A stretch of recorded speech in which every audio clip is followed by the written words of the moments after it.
Big questions are swirling around the Blue Jays right now, and the biggest one is still Bo Bichette. Everyone wants to know if he's going to re-sign, and honestly, there's still a very good chance that happens. But what's clear is that the front office is doing their due diligence, kicking the tires on what life after Bo Bichette could look like if things don't work out.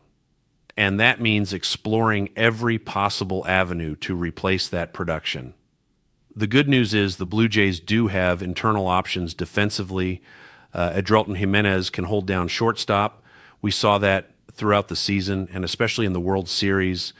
His defense is elite, no question. You've also got Ernie Clement, who can play short, and Addison Barger was actually a shortstop throughout his entire minor league career. So there are pieces that can handle the position from a defensive standpoint. But here's the problem. Defense alone doesn't get you back to the World Series. You need that bat. You need that production. If you don't have Bo Bichette's bat in this lineup, you can't just plug in a replacement level player and call it a day. Bo deserves a massive contract. He's been one of the best players in baseball for years.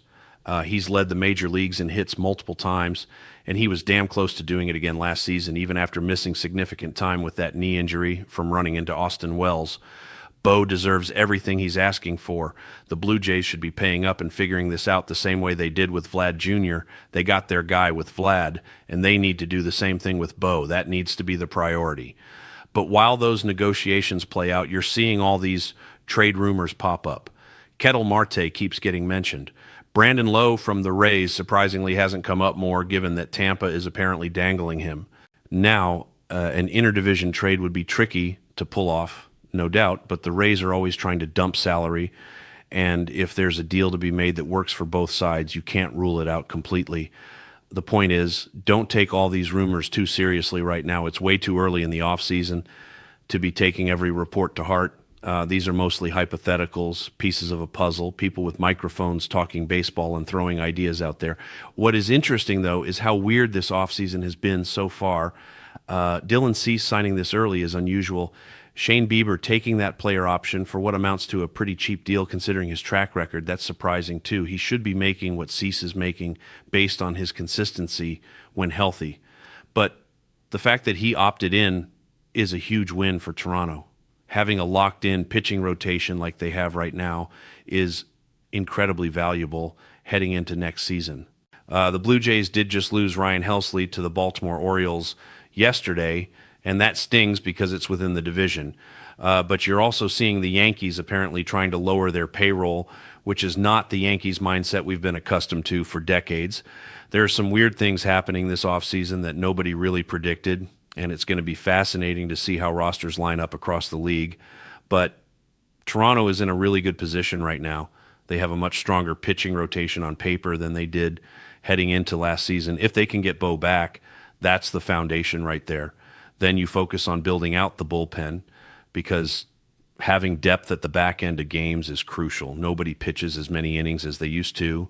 You need multiple guys who can eat innings and miss bats coming out of the pen. Getting someone like Seranthony Dominguez back would be huge for that. Now let's talk about some of the trade rumors floating around because there are some interesting names potentially available. Ketel Marte keeps coming up, and that makes sense. The Diamondbacks are looking to retool quickly and get back to contention, and trading your best player is sometimes the fastest way to do that. The Blue Jays were also reportedly trying to get Stephen Kwan at the trade deadline. He's apparently being shopped by the Guardians, who seem to be in a retooling phase themselves. Cleveland has some serious prospect power coming through their system over the next couple years. Travis Bazana, their top prospect who plays shortstop and third base, has tons of pop, but needs another year in the minors. So the question becomes, is Stephen Kwan going to help the Guardians win now? He's a 4-time Gold Glove winner, 2-time All-Star, and he'll be a free agent after next season. That Cleveland connection with the Blue Jays front office is still there, so it's worth monitoring. Brandon Lowe has been mentioned. The Cardinals are apparently still retooling as well. Nolan Arenado, Brendan Donovan, and Alec Burleson might all be available from St. Louis. There's a lot of talent potentially on the move, and not just position players, pitching talent too.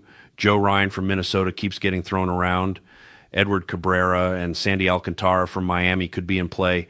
There are some really interesting options the Blue Jays could explore if they want to add via trade.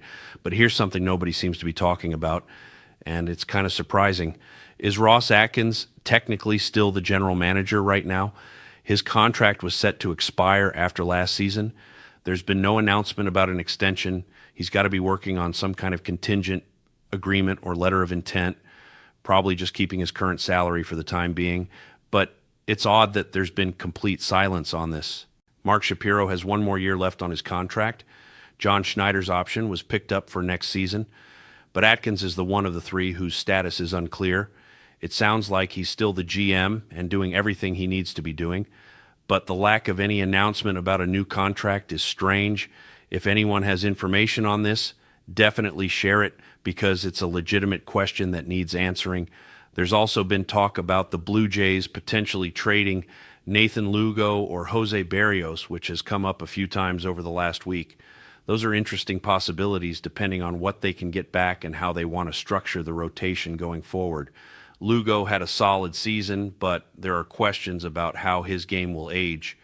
Berrios has that opt-out after this season, so if they don't think they can extend him, maybe you explore moving him now while his value is still high. Bottom line, the Blue Jays are in a strong position heading deeper into this offseason. They've got the pitching locked up, they've got financial flexibility, they've got internal options at multiple positions, but the Bo Bichette situation is still the biggest domino. And if they can get that done, everything else falls into place much more easily. If they can't, they need to be aggressive in finding replacement production, whether that's through trade or free agency. This offseason has already been unpredictable, and we're just getting started. The winter meetings are coming up, and that's when things really accelerate.